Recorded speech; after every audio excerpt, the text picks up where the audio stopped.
Hello, beautiful friends. This is the Organizer Advisor here to help you enhance your happiness and transform your life. We are on day 27, so only a few days left, and we are completing our journey together with cleaning and organizing our kitchen space.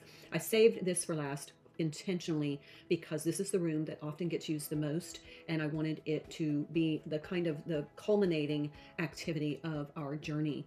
So we started the kitchen yesterday, working on the ceiling and just the north wall. So I went through that process. There are Clean With Me videos on the Every Nook and Cranny Cleaning playlist on YouTube that will walk you through how to clean an oven, a dishwasher, a refrigerator, a microwave, a coffee maker, all of those things, small appliances, some small appliance storage ideas. So there's a plethora of resources on the YouTube playlist for you to be able to have a more robust tutorial if you're just a little lost.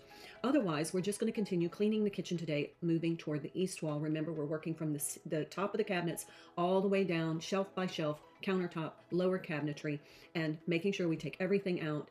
We're doing that kind of Japanese method where we touch everything in our home. I combine the Japanese cleaning method with the Swedish death cleaning, and this just facilitates our every nook and cranny cleaning.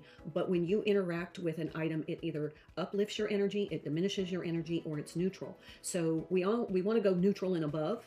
Anything that diminishes your energy really does not belong in your space anymore. Truly, it doesn't. If it just leaves you with some sort of a, kind of an ick feeling or an ugh feeling, it needs to go. You don't need that constant stimulation that diminishes your energy. We're elevating or above. So let's, as we go through everything in our kitchen cabinetry and countertops, just interact with it viscerally. Your energy is going to interact with that. You're going to have a visceral response. And if it's neutral, that's okay. That might just be pure functionality. If it's uplifting, that's even better. Those are the things that you want to access the most. And if it's diminishing, like it's almost a repulsion of your energy, that is something you really do need to release. So as we interact with every item in our cabinetry, on our countertops, take a moment and just read your energy, read that visceral reaction, and then keep the things that matter the most. The kitchen has enough items in it to make it easily overwhelming. We want to make sure we're minimizing that overwhelm by releasing anything that no longer jives with our vibe. All right, so same procedure, shelf by shelf. Clean the outside of the cabinets on the upper, clean the backsplash, clean the countertop, then drawers, then cabinetry underneath.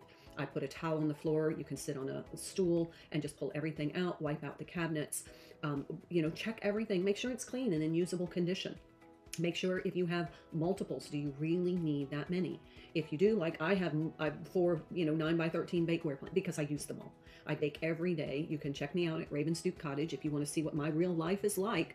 I bake every day. I make sourdough bread. I'm making some right now. I bake every day. I cook every single day.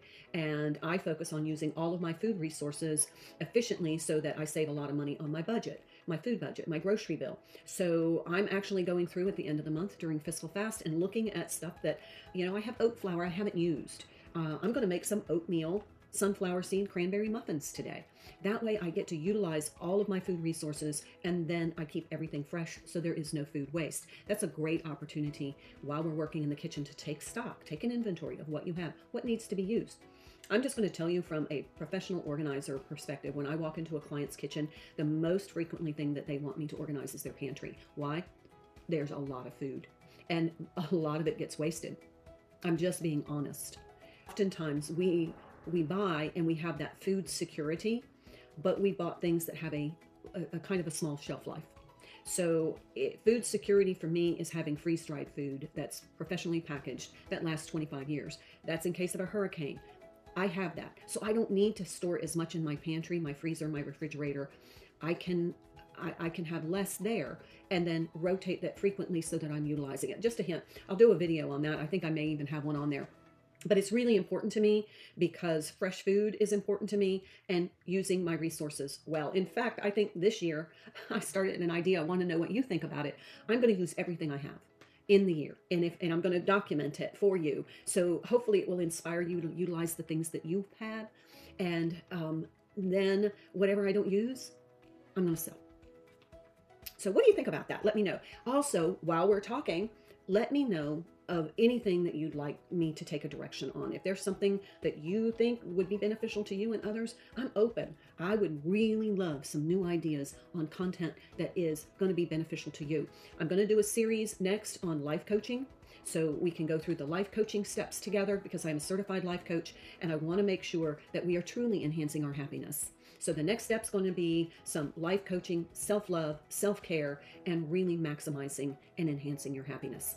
All right, so just our health and beauty routine for today. It's Tuesday, mani-pedi day. Let's get those beach feet and keep them soft so we sleep better. No scratchy heels, and soft feet really make a difference in your sleep. Also, make sure you exercise. We're up to 30 minutes a day. Break it into 15-minute walking after your 2 main meals of the day. That's going to help with your insulin resistance and glucose control. Also, with your weight, your cortisol, and your blood pressure. It's a win-win, win-win-win across the board. Also, hydrate. Take time for stillness. You could do some meditation while you're actually cleaning. Is a meditative activity. I was reading about Buddhist monks and why they clean so much, because it is a form of meditation. Just think about that for a minute. Do your breath work. You can do that while you're working. Also, eat clean. It's a good time to go through your refrigerator, freezer, and pantry. Look at the healthier foods and focus on those. Also, take vitamins and supplements. I bet you're going to find some in your kitchen cabinet. If you subscribe to that, check with your healthcare provider. But I take them, so I just give you the reminder. And then lastly, sprinkle in a little bit of gratitude. That gratitude is glitter for your soul. It has so many positive brain chemistry benefits, and you just feel better about your life. You have a healthier, more positive outlook. So that's our day today, Tuesday, January 27th. I look forward to seeing you tomorrow as we count down these days. We are rocking it. I look forward to seeing you then. And until then, my beautiful friends, be well.